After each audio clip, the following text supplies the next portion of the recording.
محمد یا رب صلی. بسم اللہ الرحمن الرحیم. سورہ توبہ کا رکوع نمبر 8 اور 10ویں پارے کا رکوع نمبر 14 آج ہم شروع کریں گے حسب معمول مختصر لفظی ترجمہ مختصر گرامر کے ساتھ، پھر انشاءاللہ ہم اس کی تفسیر کی طرف چلیں گے. اعوذ باللہ من الشیطان الرجیم. بسم اللہ الرحمن الرحیم. انما الصدقات للفقراء، بے شک صدقات تو صرف للفقراء فقراء فقیروں کے لیے ہیں، والمساکین اور مسکینوں کے لیے ہیں، والعاملین علیہا اور عمل کرنے والوں کے لیے ہیں، علیہا اس صدقوں پر، یعنی عاملین زکوٰۃ جنہیں کہا جاتا ہے، یعنی وہ لوگ جو گورنمنٹ کی طرف سے حاکم وقت کی طرف سے زکوٰۃ کی وصولی پر مامور ہوں، ان کو عاملین زکوٰۃ کہا جاتا ہے. یعنی جو عام لوگوں سے زکوٰۃ دے کر گورنمنٹ کو دیں تاکہ گورنمنٹ ان کو صحیح مصرف میں خرچ کرے، تو ان عاملین کے لیے ہے زکوٰۃ. والمؤلفات قلوبہم اور ان لوگوں کے لیے ہے جن کے دلوں کو جوڑنے کی کوشش کی جا رہی ہو. الفا یؤلف تالیفاً کا معنی ہوتا ہے جوڑنا، الفت پیدا کرنا. مؤلفہ مؤلف جوڑا گیا جس سے جوڑا جائے، اور مؤلفہ مؤنث ہے، تو قلب چونکہ عربی میں قلوب مؤنث ہے، جمع ہے نا قلب، تو اس لیے مؤلف کے بجائے مؤلفہ. والمؤلفات قلوبہم وہ لوگ جن کے دلوں کو جوڑنے کی کوشش کی جا رہی ہو. تفسیر میں اس کی ڈیٹیل آئے گی انشاءاللہ. ان کے لیے زکوٰۃ ہے. وفی الرقاب اور گردنوں میں، یعنی گردنوں کو آزاد کرنے میں، غلاموں کو آزاد کرنے کے لیے زکوٰۃ ہے. والغارمین، غارم کہتے ہیں قرض دار کو، اور جن پر قرضہ چڑھا ہوا ہو ان کے لیے زکوٰۃ ہے. وفی سبیل اللہ اور اللہ کے راستے میں زکوٰۃ ہے، یعنی جہاد میں ہے زکوٰۃ. وابن السبیل اور مسافر کے لیے، ابن سبیل مسافر کو کہتے ہیں. فریضۃ من اللہ، یہ اللہ کی طرف سے فریضہ ہے، یعنی یہ جو اللہ نے احکام بیان کیے ہیں کہ کن کن کو زکوٰۃ دی جائے گی، یہ اللہ کی طرف سے ایک مقرر کردہ حکم ہے. واللہ علیم حکیم، اللہ جاننے والا اور حکمت والا ہے. ومنہم الذین اور ان میں سے بعض لوگ ایسے ہیں، یعنی ان منافقین میں سے، یؤذون النبی جو نبی کو اذیت دیتے ہیں. آذا یؤذی ایذاء، اصل میں تھا یؤذیون. وَيَقُولُونَ اور کہتے ہیں ہوا اذن. دیکھیں اذن کا لفظی ترجمہ تو کان، جس کی جمع آتی ہے آذان، لیکن یہ جو اذن ہے یہ عربی میں ایک محاورے کے طور پر اس شخص کے لیے بھی استعمال ہوتا تھا جو کسی کی بھی بات کو غور سے سنتا ہو، ہر ایک کی بات کو سنتا ہو غور سے. تو منافقین نبی کے بارے میں کہتے تھے یہ اذن ہے، یعنی کیا مطلب، یہ ہر آدمی کی بات سن کے متاثر ہوتے ہیں، ان میں تفتیش کا معاذ اللہ نقل کفر مادہ نہیں ہے کہ صحیح کیا ہے غلط کیا ہے، بس جو ان کے سامنے بول دو یہ یقین کر لیتے ہیں. تو سنی سنائی بات پر یقین کرنے والا، ہر ایک کی بات پہ کان دھرنے والا، اس کو اذن کہا جاتا ہے. تو اس کا ہم ترجمہ کیا کریں گے کہ منافقین ایسے ہیں جو نبی کو اذیت دیتے ہیں اور کہتے ہیں کہ یہ ہر ایک کی بات کان لگا کے سن لیتے ہیں. تو یہ یعنی یہ ہے، یہ تو ایسے شخص کو بھی اذن کہا جاتا تھا. قل اذن خیر لکم، اے نبی آپ ان سے کہہ دیجئے کہ اذن خیر لکم، نبی اذن ہے لیکن تمہاری خیر کے لیے اذن ہے. یعنی نبی جو بات سب کی غور سے سنتے ہیں تمہارے فائدے کے لیے سنتے ہیں. تفسیر میں انشاءاللہ اس کی ڈیٹیل آئے گی. یہ خیر کی وجہ سے، یعنی ہوا اذن خیر لکم، ہوا یہاں محذوف ہے کہ اے نبی آپ ان سے کہہ دیجئے کہ یہ جو نبی ہیں، یعنی یہ جو میں ہوں، انا اذن خیر لکم، کہ میں تمہاری خیر کے لیے اذن ہوں، تمہارے فائدے کے لیے ہر ایک کی بات غور سے سنتا ہوں. تفسیر میں ڈیٹیل آئے گی انشاءاللہ. یؤمن باللہ اور یہ جو نبی ہیں یہ ایمان لاتے ہیں اللہ پر. ویؤمن للمؤمنین اور ایمان لاتے ہیں مومنین کی باتوں پر. ورحمۃ للذین آمنوا منکم اور تم میں سے جو لوگ ایمان لائے ہیں ان کے لیے یہ نبی رحمت ہیں. والذین یؤذون رسول اللہ اور وہ لوگ جو اللہ کے رسول کو اذیت دیتے ہیں، تکلیف دیتے ہیں، لہم عذاب علیم ان کے لیے دردناک عذاب ہے. یحلفون باللہ لکم یہ حلف اٹھاتے ہیں اللہ کی، لکم آپ کے لیے، لیرزوکم تاکہ یہ آپ کو راضی کر لیں. ارضا یرزی ارضاءً راضی کرنا، یہ آپ کو راضی کرنے کے لیے آپ کے لیے، یعنی آپ کے سامنے قسمیں اٹھاتے ہیں، جھوٹی قسمیں، تاکہ آپ یعنی اے صحابہ آپ کو خوش کرنے کے لیے. واللہ ورسولہ حالانکہ اللہ اور اس کا رسول احق، احقق تھا اصل میں ازربو کی طرح، وہ زیادہ حقدار ہیں ان یرضوہ کہ یہ لوگ ان کو راضی کریں، اللہ رسول کو راضی کریں، ان کانوا مومنین اگر یہ واقعی مومن ہے۔ الم یعلموا کیا یہ منافقین جانتے نہیں ہیں انہ من یحادد اللہ کہ جو بھی اللہ کی ورسولہ اور اس کے رسول کی مخالفت کرے گا، حادد یحادد محاددتاً جس کو پڑھا جاتا ہے حاد یحاد محادتاً، تو اس کا معنی ہوتا ہے مخالفت کرنا۔ کیا ان کو علم نہیں ہے کہ جو اللہ اس کے رسول کی مخالفت کرے گا فَأَنَّ لَهُ نَارَ جَهَنَّمْ تو اس کے لیے جہنم کی آگ ہے، خالداً فیہا ہمیشہ اس میں رہے گا، ذَلِكَ الْخِزْيُ الْعَظِيمُ یہ بہت بڑی ذلت ہے، خزی کہتے ہیں ذلت کو۔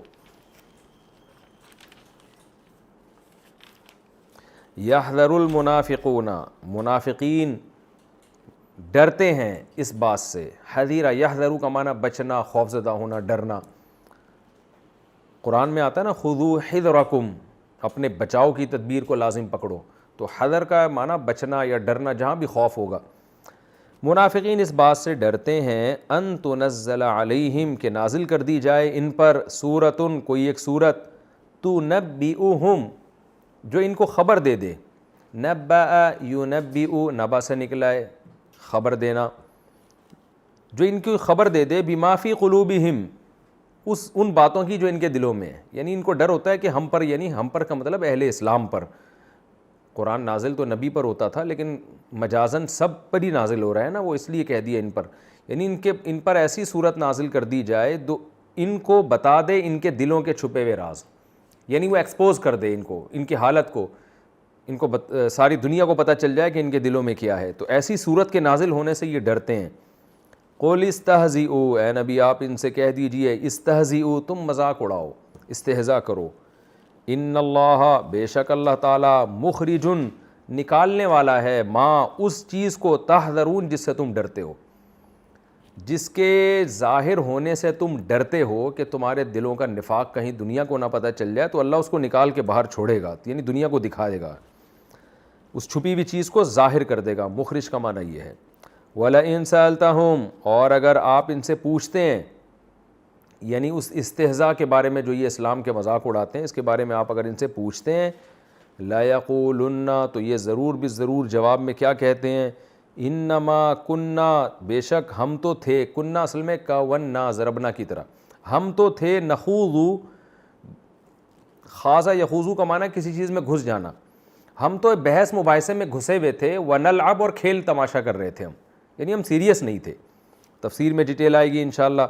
قل اب اللہ و آیاتہ و رسولہ اے نبی ان سے کہہ دیجئے کیا اللہ کے ساتھ، اس کی آیات کے ساتھ اور اس کے رسول کے ساتھ کنتم تستہزئون تم استہزاء کر رہے تھے، تم مذاق کر رہے تھے، لا تعتذروا تم عذر پیش مت کرو، قد کفرتم بعد ایمانکم تم اپنے ایمان کے بعد کفر کر چکے ہو، یعنی ایمان ظاہر کرنے کے بعد، شو تو تم نے یہ کیا کہ ہم مومن ہیں لیکن اس کے بعد تم حقیقت میں کفر کر چکے ہو استہزاء کے ذریعے۔ ان نعفو عن طائفۃ منکم اگر ہم معاف کر دیں تم میں سے ایک جماعت کو، طائفۃ منکم اگر عفا یعفو کا معنی معاف کرنا، اگر ہم ایک جماعت کو معاف کر بھی دیں، نعذب طائفتن تو ایک دوسری جماعت ایسی ہے جس کو ہم عذاب دیں گے، بانہم کانوا مجرمین اس لیے کہ وہ مجرم تھے۔ یہ رکوع کا لفظی ترجمہ مختصر گرامر کے ساتھ کمپلیٹ ہوا، ہم اب اس کی تفسیر کی طرف چلتے ہیں۔ آپ کو پتہ ہے کہ پچھلے رکوع میں منافقین کی ایک عادت ذکر کی گئی تھی کہ جب ان کو کچھ پیسے دے دیے جائیں، صدقہ دے دیے جائے تو بڑے خوش ہوتے ہیں، نہ دیا جائے تو روتے پیٹتے ہیں، واویلا کرتے ہیں۔ تو اللہ تعالیٰ نے صدقات اور زکوٰۃ کے مصارف کو بیان کیا اس کہ صدقے کا جو مصرف ہیں وہ کون لوگ ہیں، وہی لوگ ہیں اور انہی کو زکوٰۃ دی جائے گی۔ یہاں یاد رکھیں صدقے سے مراد واجب صدقہ ہے، یعنی وہ صدقہ جس کا اللہ اس کے رسول نے ہمیں آرڈر دیا ہے۔ جیسے ایک نماز فرض ہوتی ہے نا، فجر کی 2 رکعتیں فرض ہیں، ظہر کی 4 رکعتیں فرض ہیں، مغرب کی 3، عشاء کی 4 فرض ہیں، عصر کے 4 فرض ہیں، پھر وتر بھی ہیں۔ تو یہ نماز فرض اور واجب نماز کہلاتی ہے جو لازمی آپ نے بہرحال ہر صورت میں پڑھنی ہے۔ ایک نماز ہوتی ہے سنت مؤکدہ، کہ جو عام حالات میں بلا وجہ چھوڑنا اس کا ناپسندیدہ ہے, کبھی عذر ہو تو آپ چھوڑ بھی سکتے ہیں, اور ایک نفل نماز ہوتی ہے جو بالکل آپشنل ہے. تو اسی طرح ہر عبادت میں اسی طرح ہمیں ملتا ہے کہ کچھ چیزیں فرض ہوتی ہیں, کچھ سنت مؤکدہ کے درجے میں ہوتی ہیں, کچھ بالکل ہی آپشنل ہوتی ہیں. تو جو اللہ تعالیٰ نے ہمیں صدقات و خیرات کا حکم دیا اس میں بھی یہی ہے. کچھ چیزیں تو ایسی ہیں جو اسلام کا رکن ہیں, ان کو چھوڑ دینا تو ایسے جیسے اسلام کو چھوڑ دیا آپ نے, وہ ہے زکوٰۃ جو سال میں ایک دفعہ دینی پڑتی ہے. کچھ چیزیں ایسی ہیں جو واجب کے درجے میں ہیں اور بعض فقہا کے نزدیک سنت مؤکدہ کے درجے میں ہیں, جیسے قربانی پہ خرچ کرنا, یا آپ نے منت مانی کہ میرا یہ کام ہو گیا تو میں اتنے پیسے صدقہ کروں گا, یہ بھی واجب صدقہ ہے. یا صدقہ فطر ہے جو عید کے دن واجب ہوتا ہے, یہ بھی واجب صدقہ ہے. تو یا آپ نے قسم کھائی تھی اور توڑ دی, تو اب جو آپ غریبوں کو کھانا کھلاؤ گے یہ بھی واجب صدقہ کہلائے گا.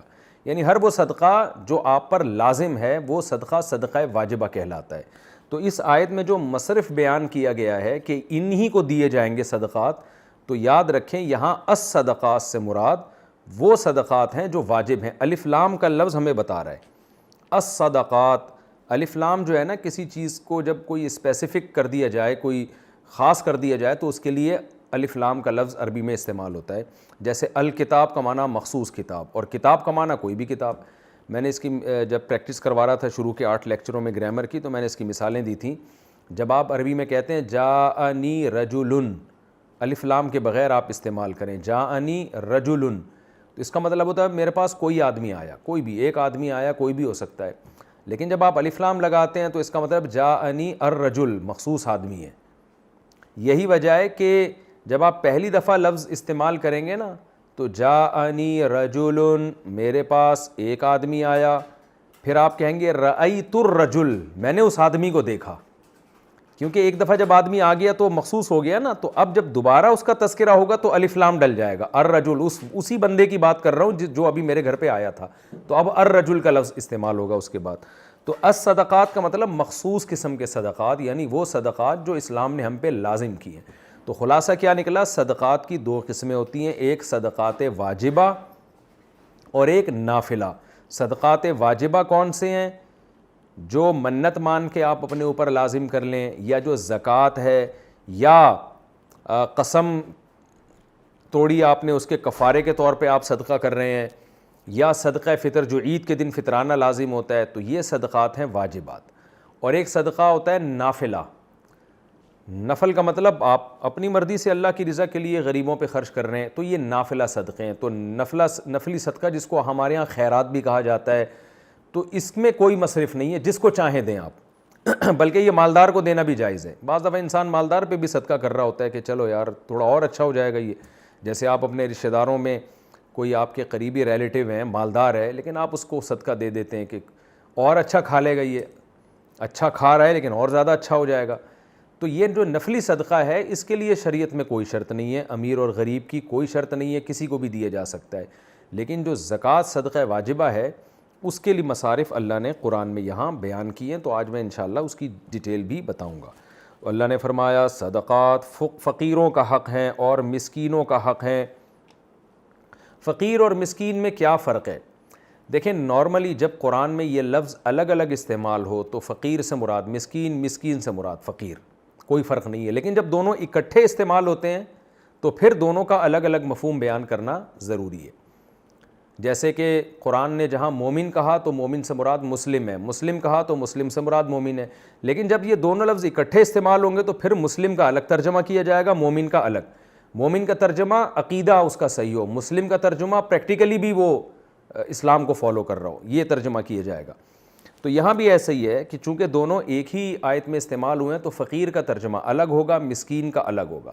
تو فقیر اور مسکین میں کیا فرق ہے؟ 2 مشہور قول ہیں اس کے بارے میں انہیں کو بیان کروں گا جو راجح قول ہیں.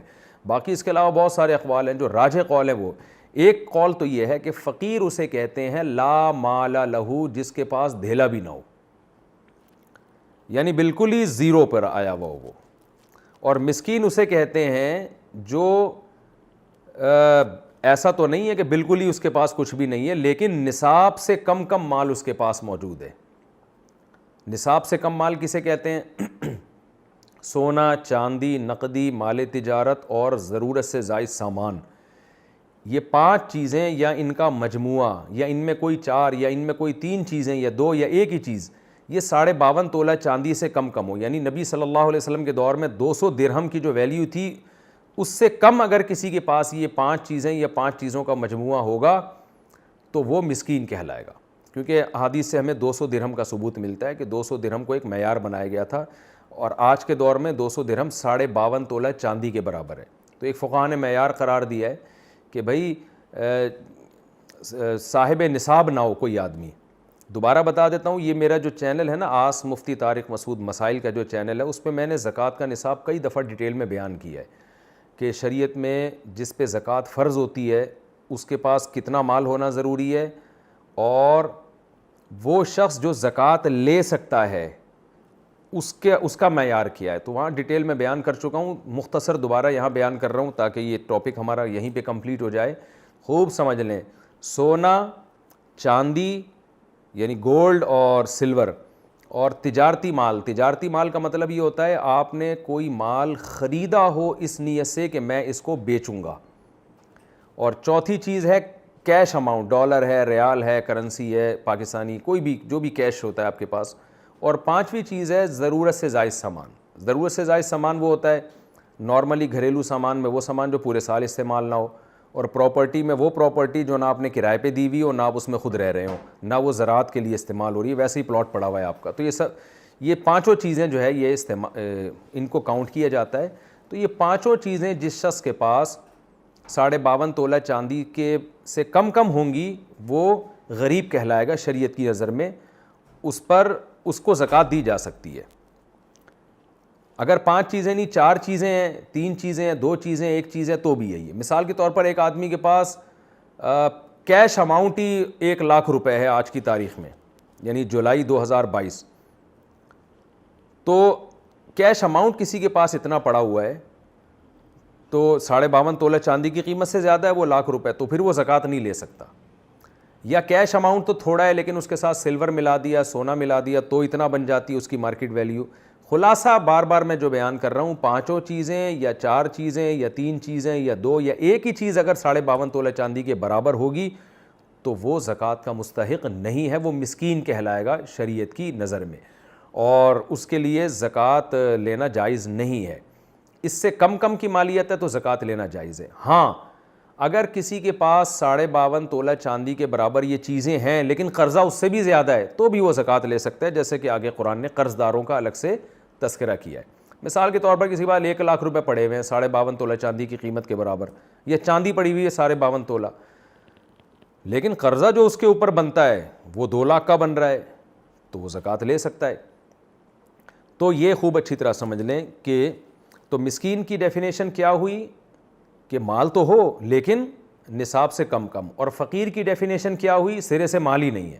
تو اللہ نے دونوں کا تذکرہ کیا کہ دونوں زکوٰۃ کے مستحقین ہیں.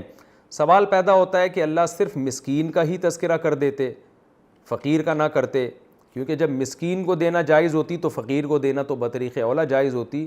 تو قرآن نے فقیر کا تذکرہ الگ سے اس لیے کیا ہے موٹیویشن کے لیے کہ معاشرے میں آپ کو بہت سے ایسے لوگ بھی نظر آئیں گے جن کے پاس دھیلا بھی نہیں ہوگا، تو ان کو الگ سے ہائی لائٹ کیا جا رہا ہے ان کی ویلیو کو بیان کرنے کے لیے کہ یہ بھی زکوٰۃ کے مستحق ہیں. اور صرف یہ نہیں، اگر یہ نہیں ملتے تو مسکین کو بھی تم دے سکتے ہو. تو یہ حکمت ہے اس میں، دونوں فریق کو اللہ نے الگ الگ ذکر کر دیا تاکہ ہمیں یہ نہ لگے کہ بھئی فقیر ہی کو دینا ضروری ہے. تو اللہ نے بتا دیا کہ بہتر ہے کہ فقیر کو دو، فقیر نہیں ملتا تو مسکین کو بھی دے سکتے ہو. تو یہ ایک ڈیفینیشن مسکین کی کیا ہوئی، جس کے پاس نصاب سے کم. اور بہت سے فقہا کہتے ہیں کہ فقیر اور مسکین میں ایک فرق یہ بھی ہے کہ فقیر جو دیکھنے سے ہی لگتا ہو، کہ دیکھنے سے نہ پتہ چلتا ہو، یعنی جس کے پاس مال نہ ہو، یہ ہے ڈیفینیشن، خواہ دیکھنے سے لگے یا نہ لگے. لیکن مسکین اس کو کہتے ہیں جو غریب ہو اور حلیے سے بھی غریب لگتا ہو، یعنی مسکنت اس پہ جھلک رہی ہو، کیونکہ مسکنت عربی میں ذلت کو بھی کہتے ہیں. تو مسکین کا مطلب کیا ہوا، جس کے یعنی ذلت سے مراد یہ ہے کہ چہرہ اور لباس سے لگ رہا ہو کہ یہ بیچارہ معاشرے کا ایک پست آدمی ہے، اس کے پاس مال نہیں ہے. تو پھر یہ ایک اعتباری فرق ہو جائے گا، لفظی اختلاف ہو جائے گا. فقیر کا مطلب کیا ہوا، غریب آدمی، اور مسکین کا مطلب یہ ہوا کہ وہ غریب جو دیکھنے میں بھی غریب لگ رہا ہو. تو اس میں پھر قرآن کا مطلب یہ ہوگا کہ کچھ فقیر تو ایسے ہیں کہ جو تمہیں ضروری نہیں ہے کہ دیکھنے سے فقیر لگیں, تو ان کو بھی دینا ہے, اور کچھ ایسے ہوتے ہیں جو بیچارے ایسی حالت میں ہوتے ہیں کہ دیکھتے ہی پتہ چل جائے گا کہ یہ آدمی ٹھیک نہیں ہے, اس کی حالت ٹھیک نہیں ہے, تو اس کو بھی دی جا سکتی ہے زکوٰۃ. اسی وجہ سے حضرات فقہا نے بیان کیا کہ اگر آپ کسی کے ظاہری حلیے سے متاثر ہوئے اور آپ یہ سمجھے کہ یہ واقعی مسکین ہے, غریب ہے اور اس کے پاس مال نہیں ہے, آپ نے زکوٰۃ دی, بعد میں پتہ چلا کہ یہ تو فراڈی تھا, تو بھی زکوٰۃ آپ کی ادا ہو جائے گی, کیونکہ ظاہر سے تو ہم کو یہی لگ رہا تھا کہ فقیر, اب دل کے اندر کون جھانک کے دیکھ سکتا ہے, کیونکہ اللہ نے مسکین کو بھی زکوٰۃ دینے کی اجازت دی ہے. تو پہلا قول وہ زیادہ مضبوط ہے, دوسرا قول بھی ہے, لیکن پہلا قول مسکین اور فقیر کے فرق میں جو میں نے بتایا وہ ذرا زیادہ مضبوط قول ہے کہ فقیر وہ جس کے پاس سرے سے پیسہ ہی نہیں ہے, مسکین وہ کہ پیسہ تو ہے مگر نصاب سے کم ہے. تو ان دونوں کو زکوٰۃ دی جا سکتی ہے. آگے قرآن کہہ رہا ہے والعاملین علیہا, ان لوگوں کو بھی زکوٰۃ دی جا سکتی ہے جو عاملین ہیں. عامل کا مطلب عمل کر رہے ہیں زکوٰۃ پر, یہ ایک ٹرم ہے. عاملین ان کو کہا جاتا تھا جو گورنمنٹ کی طرف سے, خلیفہ کی طرف سے زکوٰۃ کی وصولی پر مامور ہوں. وہ اگرچہ مالدار ہوں, غریب نہ بھی ہوں, پھر بھی گورنمنٹ ان کو زکوٰۃ کے پیسوں سے تنخواہ دے سکتی ہے. یہاں مراد ان کی تنخواہ ہے. جیسے حکومت نے بھیجا بھائی زکوٰۃ لے کر آؤ فلاں جگہ سے, جا کے لوگوں سے جمع کرو تاکہ ہم اس کو غریبوں پہ خرچ کریں, تو جو گورنمنٹ کے ملازمین جائیں گے تو گورنمنٹ انہی زکوٰۃ کے پیسوں سے ان کی تنخواہیں بھی دے سکتی ہے. یہ مطلب ہے اس آیت کا. یہ مطلب نہیں ہے کہ یہ عاملین ادھر ادھر سے جا کے زکوٰتیں اکٹھا اپنی جیب میں ڈالنا شروع کر دیں. والمؤلفۃ قلوبہم, اچھا یہ بھی بتا دوں کہ یہ بھی حکومت کے ساتھ خاص ہے. عام آدمی اگر کسی شخص کو بھیجتا ہے کسی فقیر مالدار سے زکوٰۃ کی وصولی کے لیے, تو وہ اپنی زکوٰۃ کے پیسوں میں سے اس عامل کو اجرت نہیں دے سکتا. اگر دے گا تو زکوٰۃ ادا نہیں ہوگی. خوب سمجھ لیں اچھی طرح. یہ تو ایک عام آدمی کے لیے جائز نہیں ہے. صرف گورنمنٹ کو یہ حق حاصل ہے کہ وہ ان زکوٰۃ کے پیسوں سے ان عاملین کی تنخواہیں دے سکتی ہے. والمؤلفۃ قلوبہم, اللہ کہتے ہیں اسی طرح زکوٰۃ ان کا بھی حق ہے, یا صدقات واجبہ ان کا بھی حق ہیں جن کے جو مؤلفۃ القلوب ہیں. یہ بھی ٹرم ایک استعمال ہوتی ہے. ہوا یہ تھا کہ رسول اللہ صلی اللہ علیہ وسلم کے دور میں بہت سے عرب کے سردار ایسے تھے جو اسلام کے بہت قریب تھے, تو آپ نے ان کا دل رکھنے کے لیے ان کو ہدیے, ان کا اکرام کیا, کیونکہ عزت دار لوگ جو ہوتے تھے نا, وہ پہلے بھی وہ تلوار کے زور سے یا آپ ان کو نیچا دکھانے کی کوشش کریں اس سے وہ نہیں مانتے تھے بات. تو ان کو نبی صلی اللہ علیہ وسلم نے عزت دی, رسپیکٹ دی, کیونکہ ہمیشہ سے وہ اسی عزت کے عادی تھے. ان کا اکرام کیا, ان کو آپ نے پیسے دیے, ہدیے دیے, تو اس سے وہ اسلام کے قریب آ گئے اور وہ مسلمان ہو گئے. اسی طرح کچھ ایسے لوگ بھی تھے جو ایمان لائے تھے لیکن ایمان میں مضبوط نہیں تھے, جیسے کہ بعد میں بہت سے لوگ ایمان لائے ہیں. قرآن کہتا ہے ان کا ایمان ان لوگوں کی طرح نہیں ہے جو پہلے ایمان لے کر آئے. ان کے بارے میں ڈر یہ تھا کہ ان کا اگر اکرام نہ کیا گیا تو یہ بدگمان نہ ہو جائیں, تو نبی صلی اللہ علیہ وسلم نے ان کا بھی اکرام کیا. تو پہلے زکوٰۃ کے مستحقین میں یہ لوگ بھی شامل تھے جن کو المؤلفۃ القلوب کہا جاتا تھا, کہ اسلام دشمنی کو کم کرنے کے لیے, جو اسلام دشمن قوتیں ہیں ان کے شر کو توڑنے کے لیے ان کو سرداروں کی مدد کی جاتی تھی زکوٰۃ کے ذریعے.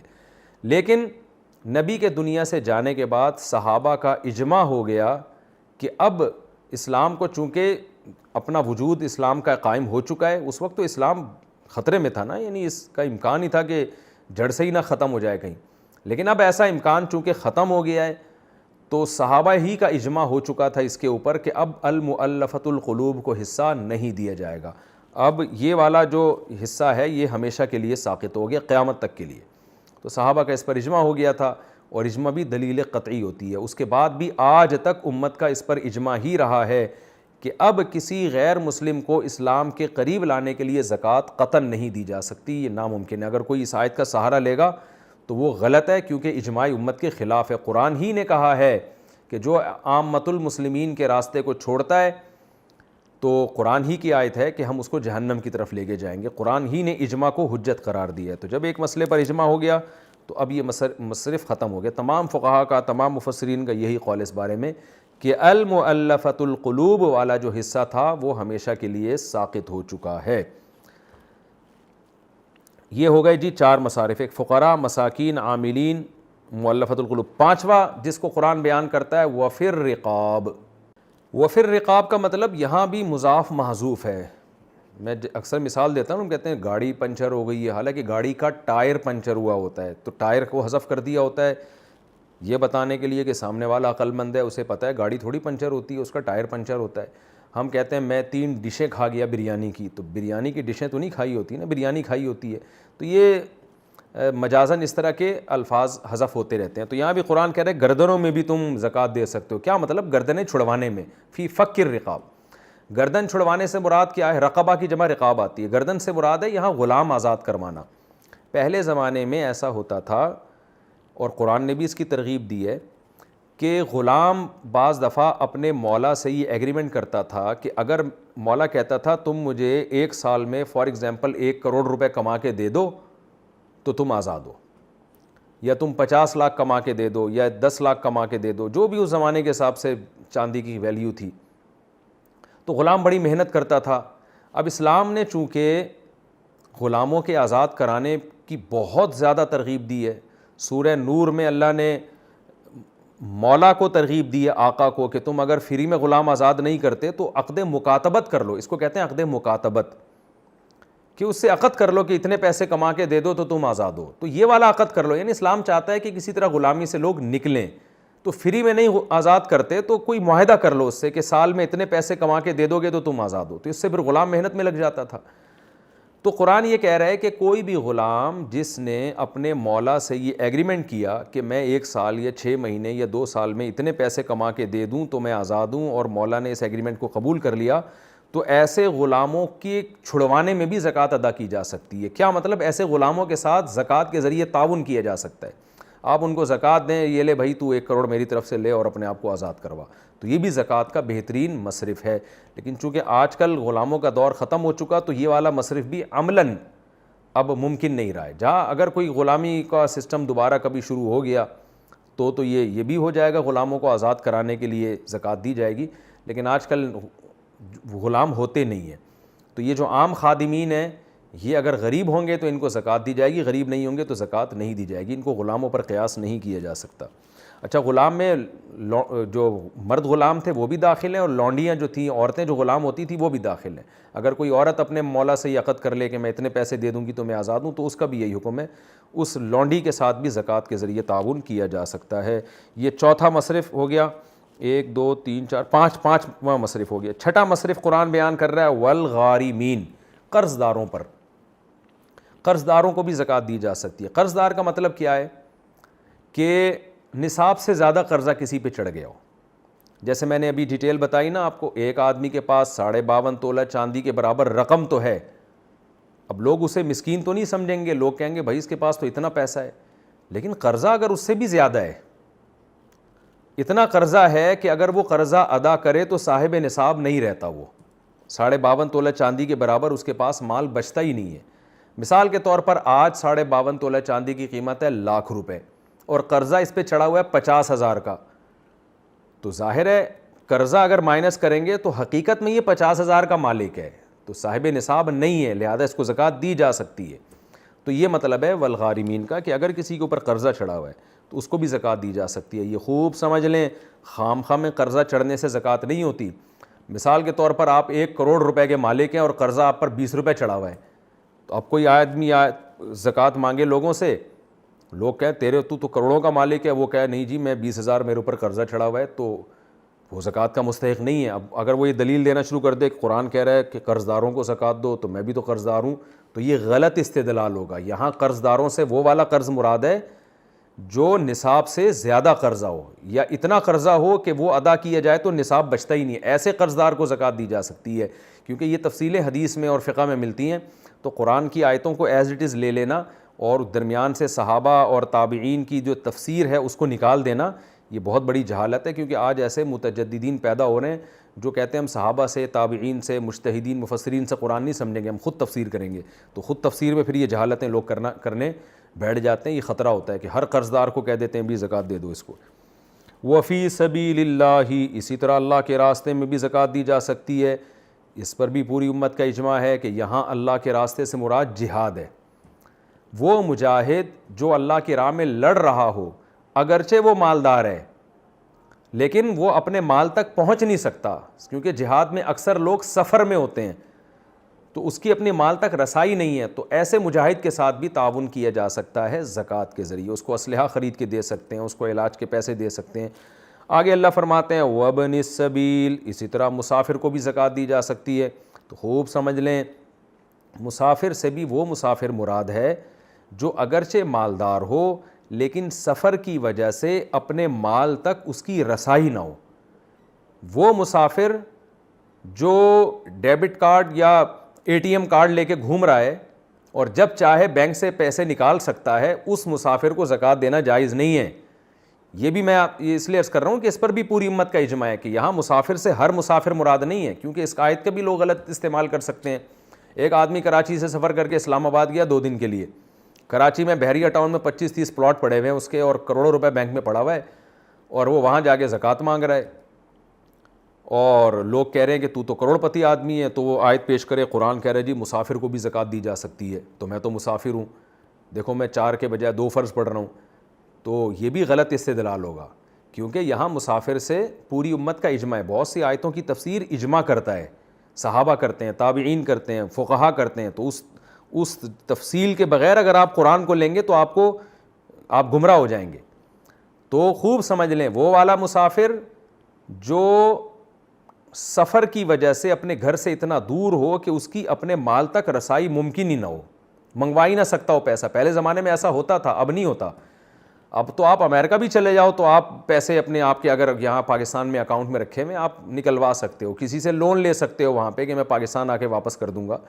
پہلے زمانے میں جو مسافر ہوتے تھے اونٹوں پہ سفر کر کے 6-6 مہینے سفر کر کے کسی ملک میں پہنچے، وہ ان کے لیے ناممکن تھا کہ واپس جا کے پیسے، وہ بیچارے راستے میں دیوالیہ ہو جاتا تھا، ان کا اپنے مال تک پہنچنا ممکن ہی نہیں ہوتا تھا، تو وہ عملاً غریب ہی ہوتے تھے، کیونکہ اس پیسے کا کیا فائدہ جو آپ استعمال ہی نہیں کر سکتے ہو، آپ کے وطن میں پڑا ہوا ہے۔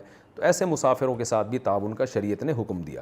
تو اب یہاں پر دیکھیں اللہ تعالیٰ نے مجاہد کا تذکرہ بھی کیا اور مسافر کا بھی، اور دونوں میں شرط یہ ہے کہ وہ مجاہد میں بھی شرط یہ ہے کہ وہ مسافر ہی ہو۔ مثال کے طور پر ایک آدمی اگر میدان جنگ میں لڑ رہا ہے لیکن اس کی جیب میں پیسے پڑے ہوئے ہیں، اسلحہ اپنے ذاتی پیسوں سے خرید سکتا ہے، یعنی صاحب نصاب ہے وہ، اور نصاب کے بقدر مال اس کے پاس موجود ہے، یا موجود تو وہ گھر پر ہے لیکن وہ اپنے گھر سے وہ پیسے منگوا سکتا ہے، تو اس کو بھی زکوٰۃ نہیں دی جا سکتی۔ تو مجاہد میں بھی وہ والا مجاہد جو صاحب نصاب سے کم اس کے پاس مال ہو، اور جو مال زیادہ مال اگر ہے تو وہ وہاں تک پہنچ نہیں سکتا۔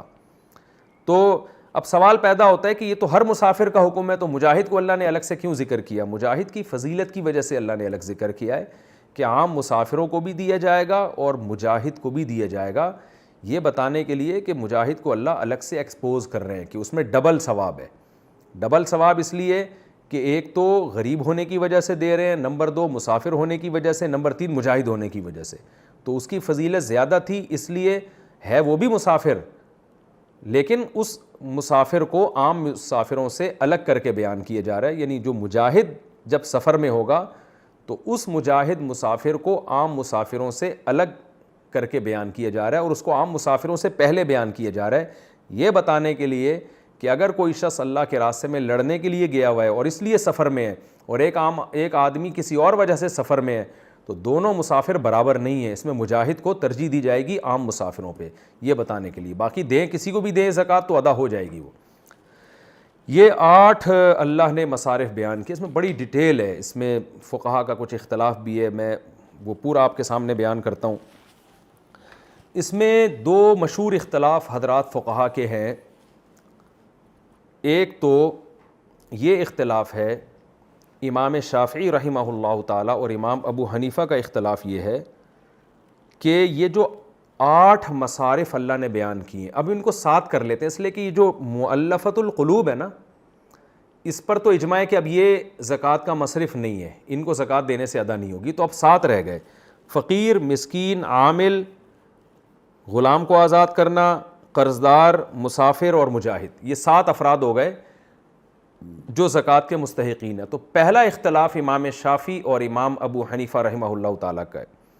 وہ اختلاف یہ ہے کہ امام شافعی رحمہ اللہ تعالیٰ کے نزدیک 7 مصارف ہیں، ان 7 کے 7 کو زکوٰۃ دی جائے گی، 6 کو، 5 کو، 4 کو، 3 کو نہیں دی جا سکتی، ان سب کو زکوٰۃ دینا واجب ہے، اور ان سب کو بھی ایسے دی جائے گی کہ ہر صنف میں سے، ہر قسم میں سے کم 3 افراد لازمی ہوں گے۔ وجہ کیا ہے ان کی؟ انہوں نے کہا کہ دیکھو قرآن کیا کہہ رہا ہے کہ زکوٰۃ کن لوگوں کا حق ہے؟ فقیروں کا بھی، مسکینوں کا بھی، عاملین کا بھی، غلاموں کا بھی، اور مسافروں کا بھی، مجاہدین کا بھی۔ تو جب ان کا حق ہے تو اگر ان میں سے کسی ایک کو بھی آپ نے محروم کر دیا تو اس کے حق سے آپ نے ان کو محروم کر دیا۔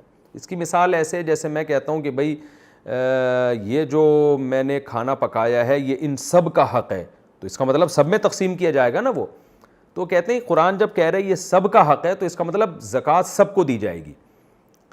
اور پھر دوسری بات امام شافعی کہتے ہیں کہ جمع کے صیغے آئے ہیں، فقیروں کا حق ہے، مسکینوں کا حق ہے، عاملوں کا حق ہے، غلاموں کا حق ہے، مجاہدین کا حق ہے، مسافروں کا حق ہے، یعنی فی ابن سبیل سے مراد بھی مسافرین ہیں۔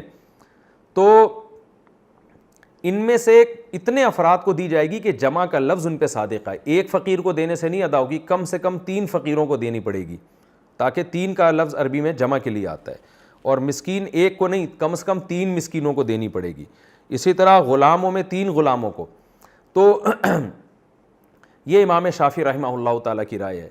امام ابو حنیفہ رحمہ اللہ تعالیٰ کی رائے یہ ہے کہ قرآن نے یہاں پر یہ نہیں بیان کیا کہ ان سب کا حق ہے لہذا سب کو دینی ہے، بلکہ قرآن کا مقصد یہ ہے کہ یہ لوگ زکوٰۃ کے مستحق ہیں، اگر زکوٰۃ دینی ہے تو ان میں سے کسی کو دی جائے گی تو ادا ہوگی، ان کے علاوہ لوگ مستحق نہیں ہیں، یہ لوگ مستحق ہیں۔ تو لہذا امام ابو حنیفہ رحمہ اللہ تعالیٰ کے نزدیک سب میں زکوٰۃ کا بانٹنا ضروری نہیں ہے، ان میں سے کسی ایک قسم کو بھی زکوٰۃ دے دی تو زکوٰۃ ادا ہو جائے گی۔ کسی نے فقیروں کو دے دی، مسکینوں کو دے دی، ٹھیک ہے، غلام کو آزاد کرانے میں دے دی تو بھی ٹھیک ہے۔ تو وہ کہتے ہیں کہ ان کا مقصد یہ نہیں ہے قرآن کا کہ ان سب کا حق ہے، بلکہ قرآن کا مقصد یہ کہ یہ سب مستحقین میں شامل ہیں، لہذا ان میں سے کسی کو بھی دے دو کہ زکوٰۃ ادا ہو جائے گی۔ میں دلائل کی دنیا میں نہیں جاتا،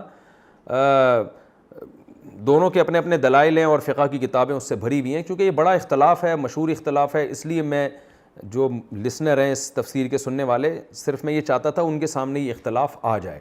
اسی وجہ سے شافعی مسلک میں جو ہے وہ کم سے کم 3 افراد میں بانٹی جاتی ہے زکوٰۃ، اور ان میں سے اب ظاہر غلام تو رہے نہیں تو ان کو تو اب دینے کا کوئی، وہ تو خود بخود مستثنی ہو گئے ہیں، باقیوں میں سے ہر ایک کو دی جاتی ہے۔ اب ان میں سے دلائل کی دنیا میں کس کا مذہب راجح ہے کس کا راجح نہیں ہے یہ ایک الگ بحث ہے، لیکن اتنی بات ضرور ہے کہ اس زمانے میں امام شافعی کے فقہ پر عمل کرنا بہت مشکل ہے۔ وجہ اس کی یہ کہ زکوٰۃ دینے میں فقیر کو الگ تلاش کرنا، مسکین کو الگ تلاش کرنا، مسافر کو الگ تلاش کرنا، یہ بہت مشکل کام ہے۔ تو اس میں امام حنیفہ کا جو مذہب، جو ان کی رائے ہے وہ عملاً آسان ہے، اس لیے عام طور پر جہاں تک مجھے معلومات ہیں بہت سارے جو شافعی مسلک کو فالو کرنے والے فقہاء ہیں اس دور میں، انہوں نے بھی اس میں امام حنیفہ ہی کے قول کو لیا ہے اور عملاً اسی پر عمل یعنی کرنے کی وہ گنجائش دیتے ہیں، کیونکہ یہ مشکل بہت ہے۔ وہ کہتے ہیں بھئی یہ قرآن کہہ رہا ہے کہ مستحقین ہیں یہ سارے کے سارے۔ تو ایک اختلاف تو یہ تھا امام شافعی اور امام حنیفہ کا، یعنی امام حنیفہ کے نزدیک ان میں سے کسی کو بھی دے دو زکوٰۃ ادا ہو جائے گی، اور 3 افراد کو بانٹنا بھی ضروری نہیں ہے۔ وہ کہتے ہیں جو قرآن کہہ رہا ہے نا فقیروں کا حق ہے، تو مطلب یہ ہے کہ وہ سب مستحقین ہیں، چاہے ایک کو دو یا سب میں بانٹ کے دو برابر ہے، تو یہ مطلب نہیں ہے کہ 3 فقیر کو لازمی تمہیں دینا پڑے گا۔ دوسرا بڑا اختلاف وہ یہ ہے کہ بعض فقہاء کے نزدیک آپ زکوٰۃ فقیروں کو یا مسکینوں کو جب دیں گے تو مالک بنانا ضروری نہیں ہے، بلکہ ان کو آپ نے ان کے لیے ایک چیز مباح کر دی تو بھی زکوٰۃ ادا ہو جائے گی۔ مثال کے طور پر میں نے زکوٰۃ کے پیسوں سے کھانا خریدا اور میں نے غریبوں کو اپنے دسترخوان پہ لا کے کھلا دیا، تو بعض فقہاء یہ کہتے ہیں، غالباً امام شافعی رحمہ اللہ کی بھی یہ رائے ہے، وہ کہتے ہیں اس سے زکوٰۃ ادا ہو جائے گی، مالک بنانا ضروری نہیں ہے۔ تو اباحت کہتے ہیں اس کو، کہ آپ نے ان کو مالک نہیں بنایا، ملکیت آپ کی ہے لیکن آپ اپنی ملکیت سے ان کو اجازت دے رہے ہیں, پرمیشن دے رہے ہیں کہ آپ بھی کھا سکتے ہو. جیسے آپ کی بائک ہے, آپ کہتے ہو بھائی استعمال کر لو, سفر کر لو. آپ کا کھانا ہے, آپ کہتے ہیں میری ملکیت میں, لیکن کھا تم لو. لیکن امام ابو حنیفہ رحمہ اللہ تعالیٰ کے نزدیک زکوٰۃ میں مالک بنانا ضروری ہے. وہ کہتے ہیں جو قرآن کہہ رہے ہیں انما الصدقات للفقراء, فقیروں کے لیے, تو لام میں اصل یہ کہ تملیک کے لیے آتا ہے, مالک بنانے کے لیے. جیسے ہم کہتے ہیں الحمد للہ رب العالمین, یا وللہ ما فی السماوات و ما فی الارض, جو کچھ آسمانوں میں اور زمین میں ہے للہ, اللہ کے لیے, یعنی اللہ اس کا مالک ہے. تو اس لیے امام صاحب کہتے ہیں لام جو ہے نا عربی میں للہ یا لزید, المال لزید, مال زید کے لیے, تو مطلب زید اس کا مالک ہے.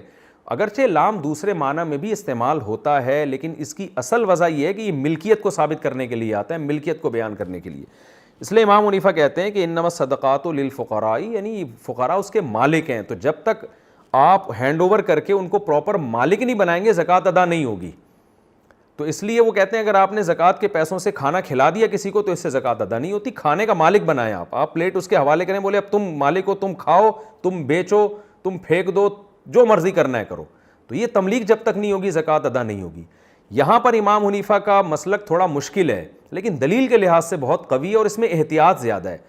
احتیاط اس لیے ہے کہ اس میں فقیر کا فائدہ زیادہ ہے, کہ جب آپ اس کو مالک بنائیں گے تو کلی اختیارات حاصل ہو جائیں گے اس کو. اگر آپ اس کو مالک نہیں بناتے تو وہ آپ کے آرڈر کا پابند رہے گا, کہ یعنی آپ جیسے کیونکہ ملکیت تو آپ کی ہے نا. تو اس لیے اس میں امام حنیفہ کا موقف جو ہے نا زکوٰۃ کے معاملے میں فقیر کا فائدہ اس میں بہرحال زیادہ ہے, اور احتیاط بھی ہے.